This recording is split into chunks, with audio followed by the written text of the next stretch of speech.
Hello everyone, I'm Aiden and I like to build things, and today I want to talk about one of my favorite kits in my collection, the 1/144th scale Walker Machine Walker Gallia, or Galliar as this box calls it, from Bandai. A kit that originally came out in 1983, sold for about 600 yen, roughly $6 in American currency. However, my version seems to have been printed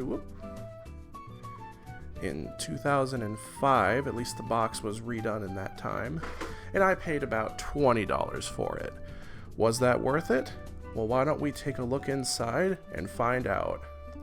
First of all though, I want to just take a moment to appreciate the artwork on the front of the box here, which manages to show off all 5 of the main characters and a few of the supporting characters as well.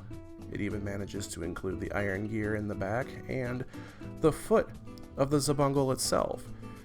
And of course with the Gallia being front and center, although it shows it holding the rifle in its left hand when this kit does not come with a left holding hand, which I find kind of interesting. And if we turn it to the sides, this is predominantly where the packaging actually changes in this 2005 reprint, as I believe the sides of the box were just slightly different in their design on the original box, but I haven't been able to find any actual photos of it. Top and the bottom have the anime logo, the name again, and the number of the series, or the series number that this kit was in the, as Bandai called it, Walker Machine collection. So let's crack this open and see what's inside.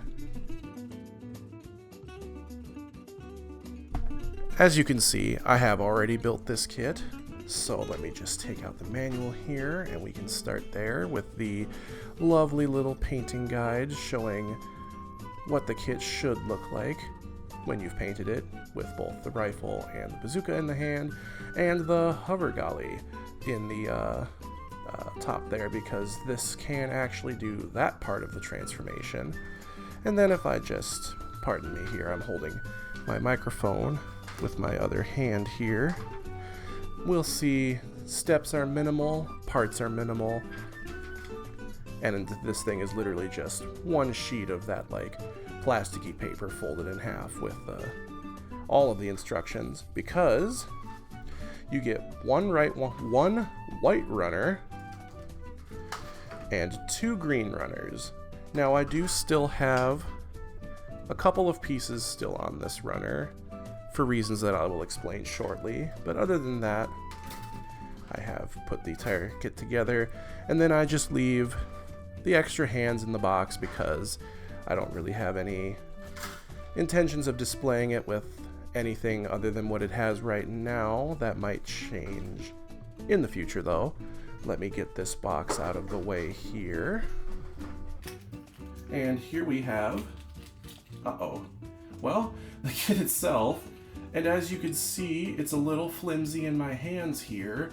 And that's because I'm currently holding it together with a bit of Scotch tape, because this kit, for those unaware of what Bandai kits in the 80s are like, requires glue to be put together, and I didn't want to permanently lock anything down with a bit of glue, because I do have intentions to modify some parts of this kit for slightly better articulation, and then I'll be closing all of these lovely seam lines on it before I attempt to paint it. In the meantime, we can at least appreciate what the kit offers on its own without any other special attachments and whatnot to it. Okay, now I got the kit sort of back together, and as you can, well, there it goes again. The top and the bottom do disconnect for the transformation that this thing does, which I will talk about a little bit more shortly, because for now I just want to take a moment to talk about the aesthetics of this kit, minus the obvious missing colors being only white and green. I will say though, I find it interesting that Bandai chose to mold it in this color of green, which doesn't really match the color of green that the Gallia is supposed to be. The Gallia is supposed to be a little bit more pastel in its green. This is more like a, I guess, a grassy green. I don't know what you would call this, but the fact that they only had 2 colors to mold it in and they weren't entirely accurate is interesting to me. I guess you are expected to paint this, so the color on the inside doesn't really matter, but just something I wanted to point out. So the parts that I had left on the White Runner are for the antenna that go on the back of the head and the little turret that's supposed to go on the right cheek, I guess you could call it. But other than that, every other detail is represented here with garish seam lines and lots of gaps because of the rather simple construction that this kit has. But the sculpting itself, I think, very well matches what the Walker Gallia looks like in Xabungle itself, so I can't really complain too much about that. But what I do find fascinating is that if you compare this to the 1144 Xabungle kit that came out at the same time as this, which I don't have, however I have seen it, and I will try to put some footage on screen showing it. The Xabungle was covered in panel lines that redesigned it from how it looks in the show, so that the model kit could be its own thing, whereas this feels like a standard like Gundam kit was from the 80s, where pretty simple plain shapes, not a crazy amount of detail. The only things really having detail that make it stand out from those Gundam kits is like the little grate detailing on the second cockpit in the crotch. The tread on the tires also has it. The little landing gear for the hover galley have little dimples in them. The hands, especially if you compare them to the old Gundam kits, very well molded, except for the fists. The fists look like blobs like the old Gundam kits did. So there are improvements to those old Gundam kits, but compared to what the Xabungle line was doing in the 80s, this does feel a little simplified, and I do find that rather fascinating, because if I set this down for a second here, and I grab my other retro Bandai kit, the 1144 scale no grade Zeong, which was my first ever experience with a retro kit, so I didn't bother to paint it. I glued it together with super glue. I made a ton of mistakes while doing it, so if this thing looks a little questionable in this video and why one of these limbs is way tighter than the other, that is why. But if we just take a look at it and just see what little detail it does have, it's going for anime accuracy for sure, and it is a little goofy looking, a little lopsided, but otherwise fairly faithful, minus the missing color. Set you down there, and we go back to the Walker Gallia here. You'll see it's kind of the same story. Minimal detail, large surfaces of just plain textures. Almost dropped it there. Although I will mention, I love that it has the windshield wipers on the head. It's not really the Walker Gallia without the windshield wipers. The other major area in the kit that I think is beautifully detailed, especially for how old it is the included rifle, which, if this doesn't end up focusing on this camera, I'll put up extra footage of it on screen.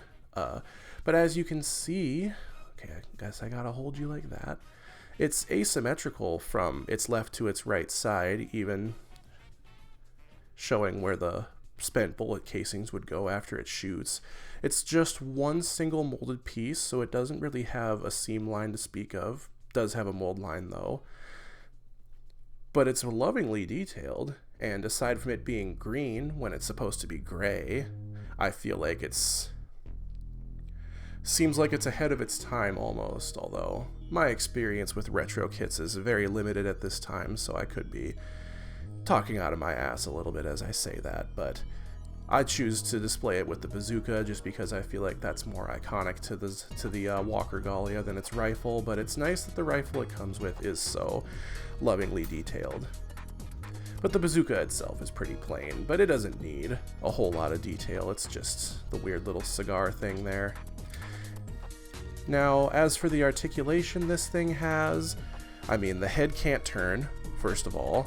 Due to the way that it attaches to the body, you put it in there and then turn it and it locks in place. Like, it's got a little key in there, so it does not really turn. I think you are just intended to just glue that down, which does make sense considering that's where the turbine is connected for the hover Gallia transformation.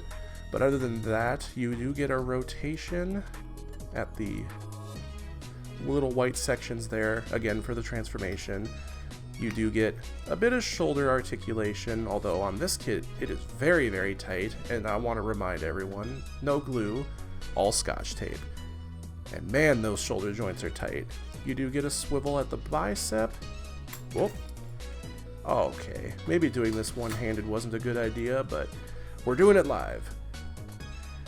90-degree bend out of the elbow, and then the hands are just pegs into the little hole there, so all they do is spin.